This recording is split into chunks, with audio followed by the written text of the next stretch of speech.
लोग ज़फ़र अब्बास से एक और सवाल पूछते हैं कि इतनी शोहरत, इतना नाम, इतना काम करने के बाद अमूमन लोग सियासत की तरफ आते हैं। कब बनेगा ज़फ़र अब्बास हमारा वज़ीर आज़म?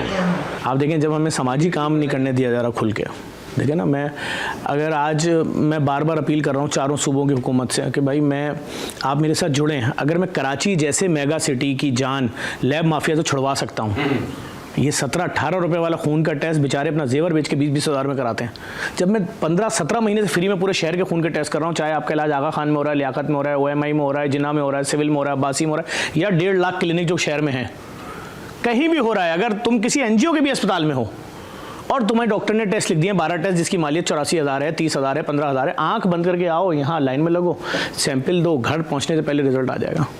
और उन मशीनों पे आएगा जो पाकिस्तान के किसी अस्पताल में नहीं है। छोटा दावा था, करके दिखा दिया। ऐसी थोड़ी पिछले साल रमज़ान में ऑस्ट्रिच रो रहे थे सब मिलके, ऑस्ट्रिच से कोई प्रॉब्लम नहीं थी, याद रखिएगा। जब उन्होंने देखा कि हमने पूरे महीने शोर किया, पेड कैंपेनें चलाई और ये शख्स नहीं घबराया और ये बोलता रहा मैं खिलाऊंगा, मैं नहीं खिला रहा, ये खिला रहा है, ये खिला रहा है, इसको अल्लाह ने दिया है, ये सेठ है, ये खिला रहा है, आप किस हैसियत में एतराज़ कर सकते हो? आप एतराज़ करो अपनी हुदूद में, जो आपका घर है, जिसके अंदर आपका पैसा लग रहा है। एक शख्स कह रहा है, मेरा दीन मुझसे कह रहा है जो खुद खाओ दूसरे को खिलाओ, तो वो शख्स कह रहा है इनको अच्छे खाना खिलाओ, मुर्गी खिलाओ, चरगा खिलाओ। मैं बोलूँ नहीं, मैं ज़फ़र अब्बास हूँ तो मैं इनसे ये छीन लूँगा, इनको दाल खिलाऊंगा, इनके कपड़े फाड़ दूंगा, इनके मुँह पे कालिक मल दूंगा। नो, तो बात ये, उन्होंने प्रोपेगेंडा, बेसिकली उनको शुतुरमुर्ग से दुश्मनी नहीं थी, उनको दुश्मनी थी इदारे की साख डैमेज करो। इसने अब तक इतने से अरसे में 13-14 फ्री डायलिसिस सेंटर खोल दिए, यहाँ से लेकर सियालकोट तक। इसने दुनिया की महंगी तरीन अरबों रुपए की मशीनें लगा के कायदे आज़म के मज़ार के गेट के ऊपर लिख दिया है कि आइए यहाँ पर फ्री में खून के टेस्ट कराएं, आमने सामने ना, बिल्कुल कायदे आज़म के मज़ार के। ये छोटा गेम तो नहीं था। हमने पाकिस्तान की तारीख के 2 सरकारी स्कूल लिए, गवर्नमेंट से दीवारें मिली हुई थी, बीच की दीवार गिराई, पाकिस्तान की तारीख का पहला ओ लेवल स्कूल बना दिया। गरीब का बच्चा जिस दिन स्कूल में दाखिल होता है उसको टच लैपटॉप गिफ्ट किया जाता है। बीकन हाउस की प्रिंसिपल है, तमाम टीचर्स बीकन हाउस की हैं। अब उन टीचरों ने, प्रिंसिपल ने उस ठेले वाले के बेटे को वही प्रोटोकॉल देना है जो किसी मिनिस्टर का बच्चा जब 2.5 साल का स्कूल में आगे रोता है तो कैसे सीने से लगा के रखती है 5 घंटे, तो ऐसे इस गरीब के बच्चे को सीने से लगाना है। ज़फ़र भाई, सोसाइटी का जो हाल है इस वक्त, चाहे मनशियात फरोशों की भरमार हो, चाहे हम जानते हैं बच्चों के साथ ज़्यादती के वाक़यात हों, हर बुराई उरूज पे है, सबसे बुरे काम करने वाला सबसे ज़्यादा इज़्ज़त वाला समझा जाता है। इस सोसाइटी की बेहतरी के लिए आप क्या कहेंगे? सर, देखिए, मैं पिछले, आपको फिर वहीं लाऊंगा, अगर पिछले साल रमज़ान में जिस तरह पैसा खर्च करके JDC के ख़िलाफ़ कैंपेनें चली कि अच्छा खाना खिला रहे हैं, अच्छा खाना खिला रहे हैं, अच्छा खाना खिलाने को लानत बना दिया। जितनी बड़ी शरारत हुई थी, मेरे अलावा कोई और होता ना, वो बोलता भाई मैं किसी एक ब्रांड की वीडियो बना दूं, मुझे करोड़ों रुपए मिलते हैं। मैं बोलूँगा ठीक है भाई, JDC बनाने से पहले आधी कराची की पाकोला की डिस्ट्रीब्यूशन मेरे पास थी भाई। मैं माज़ा इंटरनेशनल का पाकिस्तानी दुनिया का सबसे कम उम्र नेशनल सेल्स मैनेजर था 21 साल की उम्र में भाई। मेरे अंडर में 40 साल के एक्सपीरियंस वाले पेप्सी कोक के रीजनल मैनेजर मेरे अंडर में काम करते थे। मुझे क्या पड़ी हुई है, लेकिन मैं सिर्फ ये चाहता हूँ पाकिस्तान में समाजी कामों के अंदर से लिसानी तासुब और फ़िरक़ावारियत निकालूं।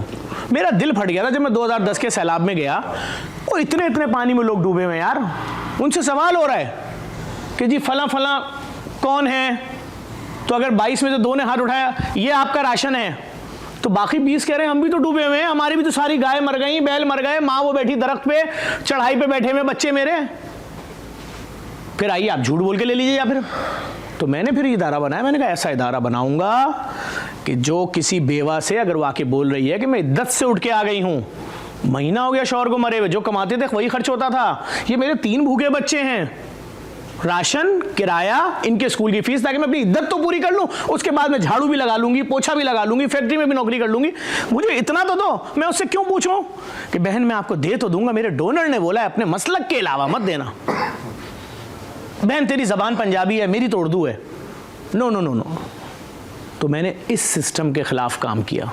ज़फ़र भाई, मेरी दिल की एक आवाज़ ख्वाहिश आपके सामने रखता हूँ, हम कब सिंधी, बलोची, पठान, पश्तून से पाकिस्तानी बनेंगे, कब तासुब का ये बुत टूटेगा पाकिस्तानियों के दिल में से, इसके ऊपर आप मुझे थोड़ी सी रोशनी डालिए। आप सहाफ़ी थे जब सैलाब आया था 2022 का, जब मैंने यहाँ से लाखों बोरे सिंध राशन भेजा, तो वहाँ से मेरे खिलाफ क्या कैंपेन शुरू हुई कि ये तो उर्दू स्पीकिंग है, ये यहाँ क्यों भेज रहा है।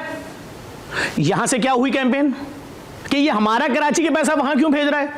मैंने हाथ जोड़ा, मैंने कहा यार आफत आई है, कल को खुदा ना खास्ता कराची पे सुनामी आ गया तो क्या करोगे, कहाँ से आएगा 6 करोड़ लोगों का खाना। अफसोस तो ये 6 करोड़ की आबादी वाले शहर को कोई मानने को तैयार नहीं। हर मर्दमशुमारी में कभी 1.5 लिख देते हैं, फिर आधे घंटे बाद कहते हैं अच्छा 2 कर दें, फिर लोग शोर करते हैं 3 कर देते हैं। ओ भाई, यहाँ पर तो करोड़ों पख्तून, करोड़ों सिंधी, करोड़ों पंजाबी, करोड़ों सराइकी, और फिर उसके बाद 6-6, 8-8 मिलियन तो अफगानी, बर्मी, बंगाली हैं, उसके बाद उर्दू स्पीकिंग है। सच क्यों नहीं बता रहे? सच बताओ ताकि इस शहर को भी वैसे ही पैसा मिले, अस्पताल बन जाएं, स्कूल बन जाएं। ये शहर बड़ा शहर है, गुलदस्ता है, एक पूरा मैं कहता हूँ गुलदान है जिसमें हर तरह के फूल लगे हुए हैं। लेकिन मज़ा इसमें आ रहा है ना कि आज लड़वा दिया पख्तून को पंजाबी से, सिंधी को महाजिर से, सुन्नी को शिया से, बरेलवी को देवबंदी से, देवबंदी को अहले हदीस से, अहले हदीस को। ओ भाई ये कब ख़त्म होगा यार। तला भाई आप मेरे साथ आप बोलोगे ना ज़फ़र अब्बास ये सबसे हल्का मुल्क है, यहाँ चलते हैं।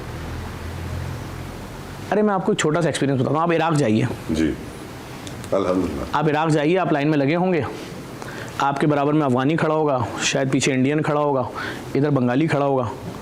जैसे ही आपकी एंट्री होगी, आप बाहर निकल होंगे ना, वो आपको बोलेंगे ए मिस्टर, आपको बुलाएंगे, बोलेंगे पासपोर्ट, आप बोलेंगे जी हो गई इमिग्रेशन, तो बोलेंगे पासपोर्ट कहाँ लेके जा रहे हैं, ये तो जमा कराएं। जब वापस आएंगे तो अपने मंदूब को फ़ोन कीजिएगा, वो आएगा, वो आपको पासपोर्ट दे देगा, जमा करो। आप बोलोगे अच्छा शायद सबके साथ होगा। अब आप हाथ बांध के देखिएगा, ना बंगाली से लेंगे, ना बर्मी से लेंगे, ना अफगानी से लेंगे। तो मैं सिर्फ इतनी सी बात करता हूँ, खुदा के वास्ते ये जो लोग असल में जब तक अब ये नया सिलसिला जो सोशल मीडिया पैसा दे रहा है ना कि आप कंटेंट दीजिए यूट्यूब पे, अपने लोग बढ़ाइए, आप महीने का $3 लाख लें, 4 लाख। अब जिनके पास कंटेंट नहीं है वो क्या बेचेंगे? वो यही तो बेचेंगे, ये काफिर, वो काफिर, उसको काट दो, उसको ज़िबा कर दो। ओ भाई जिनको भी ज़िबा कर रहे हो तुम, उनकी बेवाओं को जाके मैच कर लेना, अपनी बेवाओं को खड़ा करना, उनकी और दर्द गिनना सेम है। किसी को कोई नहीं पूछता उछता, शौहर को बड़े शान शौकत से जनाजा उठा के दफना देते हैं, ये हमारा शहीद है। उसके बाद उसकी बेवा, उसके बच्चे, बाप तो डॉक्टर था, लिसानी तासुब में मार दिया, मसलकी तासुब में मार दिया। डॉक्टर के बच्चे सरकारी स्कूल में, हाँ डॉक्टर जो कमाता था वो महीने का था, कोई रईस जागीरदार थोड़ी था, बैकअप थोड़ी है कुछ। उन बच्चों का तो सोचें जो बीकन हाउस से निकल के डायरेक्ट आए पीले यूनिफॉर्म वाले स्कूल में, वो चकरा जाएंगे। हमारी मिस को इंग्लिश नहीं आती। क्या है जेडीसी का अगला मिशन? कौन सी ऐसी ख्वाहिश जो आपकी पूरी नहीं हुई? कहाँ होगा जेडीसी 5 साल के बाद? इसका क्या जवाब देंगे? जेडीसी का सिर्फ एक ख्वाब है कि मैं कल सुबह उठूं, रियासत अपनी जिम्मेदारियां पूरी कर चुकी हो, मैं अपने हाथ से इस इदारे को ताला लगाऊं। मेरा कोई ऐसा मिशन नहीं है कि 10,000 ओल्ड एज होम हो, 600 मंजिला अस्पताल हो। मैंने जितनी महंगी लैब बनाई ना, इसमें 25-25 मंजिला 5 अस्पताल बना सकता था फ्री वाले। मैंने गेम, मुझे खेलना ही नहीं है गेम। मैंने सीधी बात की कि तमाम कराची के अस्पतालों के मरीजों आओ और इस लैब से टेस्ट करा लो फ्री में, रोज आना। ज़फ़र भाई आप इतना काम करते हैं, जो नीम हकीम या नीम NGOs होते हैं, इसका खात्मा कैसे होगा? इन्हें हम कैसे शिकस्त देंगे? शिकस्त आप ऐसे नहीं दे सकते। आप यकीन जाने, मुझे मेरे डोनर ने एक NGO का नाम भेजा कि पाकिस्तान में सबसे ज़्यादा ये NGO काम कर रही है और हम लोगों ने इसको यहाँ से UK या USA, कनाडा से हमने इनकी फंड रेजिंग में $2 मिलियन करके दिए। पिछले साल की बात है। मैंने कहा मैंने इस NGO का खुदा की कसम नाम ही आज पहली बार सुन रहा हूँ, पहली दफ़ा। कह रहे नहीं ये तो सबसे फाल NGO। बात यह है कि NGO भी एक धंधा बन गया ना। आप 2 दस्तरखान लगा के